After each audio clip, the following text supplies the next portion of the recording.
আজকে নিয়ে চলে আসলাম গরুর মাংসের মজার একটি রেসিপি, কষা গরুর মাংস। এই কষা গরুর মাংসটা কিন্তু খেতে আমরা কম বেশি সবাই খুব পছন্দ করি। এটা হচ্ছে গরম গরম ভাতের সাথে, পোলাওর সাথে এবং কি রুটির সাথে খেতে কিন্তু খুবই টেস্ট হয়।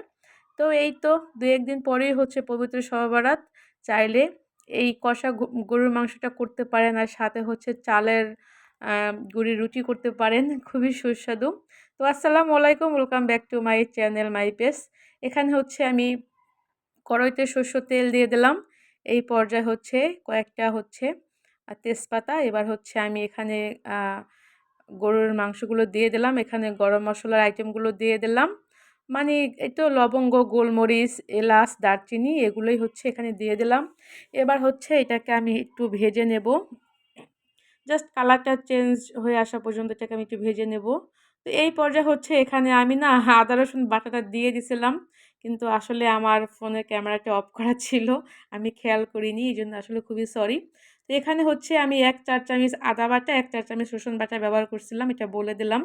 আর এই তো পেস্ট কুচি আর কয়েকটা কাঁচামরিচ দিলাম। এখানে হচ্ছে বাটা মরিচ, শুকনো মরিচ, এখানে হচ্ছে জয়ফল, জয়ত্রী, তারপরে স্টার মশলা, কালো এলাচ, হ্যাঁ, পাপরিকা এগুলো বাটা, এখানে ধনিয়া আর জিরা বাটা, এই সবগুলোই কিন্তু আমি এখনই হচ্ছে পাটায় বেটে নিছি।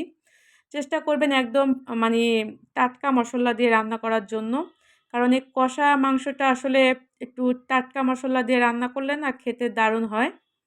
তারপরে তো দিয়ে দিলাম নুন আর হলুদ। এবার হচ্ছে এটাকে ঢেকে ঢেকে একটু কষিয়ে দিতে হবে ভালো করে। যেহেতু কষা গরুর মাংস, এখানে কিন্তু পানির পরিমাণটা খুব কম ব্যবহার করতে হবে। ঝুপ করে কতগুলো পানি দিয়ে দিলেই হবে না, অল্প অল্প পানি দিয়ে এটাকে হচ্ছে রান্নাটা করতে হবে। আর যতটুকু সম্ভব হয় এটাকে একদম মানে তেলের উপরেই কষাতে হবে। তো এই তো এই পর্যায়ে হচ্ছে আমি একটু পরিমাণে গরম পানি ব্যবহার করলাম, আর অবশ্যই চেষ্টা করবেন ফুটন্ত গরম পানি ব্যবহার করার জন্য। এতে করে মাংসটা একদম সফট হয়ে যাবে, একটা জুসি ভাব থাকবে মাংসের ভিতরে। তো এই যে দেখুন আমি কিভাবে এটাকে কষিয়ে নিচ্ছি। কষা মানেই তো কষাতেই হবে। একটা সময় দেখবেন যে একদম মাংসটা কষাতে কষাতে না একদম ঝোলগুলো আঠালো হয়ে যাবে। এই পর্যায়ে আমি আবারও ঢেকে দিচ্ছি।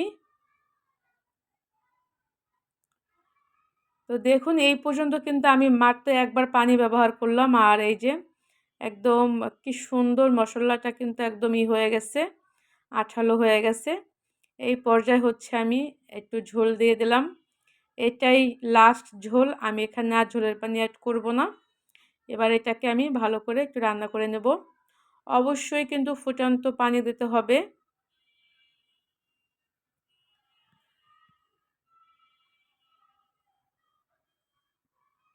এবার হচ্ছে এটাকে আমি ঢাকা দিয়ে দেব। তো বেশ কিছুক্ষণ পরে আমি ঢাকনা তুলে একটু মিলিয়ে দিচ্ছি। পুরা পানিটাই কিন্তু একদম টানিয়ে ফেলতে হবে, যে পর্যন্ত মাংসের গা থেকে তেল না ছেড়ে দেবে ওই পর্যন্ত এটাকে রান্না করে নিতে হবে। আমার মাংস কিন্তু সিদ্ধ হয়ে গেছে, যেহেতু গরম পানি দিয়ে দিচ্ছি, এই জন্য তাড়াতাড়ি সিদ্ধ হয়ে গেছে। এই পর্যায়ে হচ্ছে এখানে একটু টালা জিরার গুঁড়া হচ্ছে আমি দিয়ে দিলাম, এতে করে আরও খুব সুন্দর একটি স্মেল আসবে। এবার হচ্ছে এটাকে আমি আবারও ঢাকা দিয়ে দেব। আসলে রান্না কিন্তু একদমই সহজ, ঝটপট করে করে নেওয়া যায়। এটা কিন্তু গরম গরম রুটির সাথে খেতে কিন্তু দারুণ হয়। তো দেখুন আমার ঝোলটা কি সুন্দর আঠালো হয়ে গেছে। এটাকে আমি আরও কিছু সময় একটু ভেজে নেব। কষা গরুর মাংস মানেই তো হচ্ছে খুবই জিভে জলানোর মতো স্বাদ। দেখুন ঝোলটা কি সুন্দর হয়েছে। এটা আমি আরও কিছু সময় ভাজবো।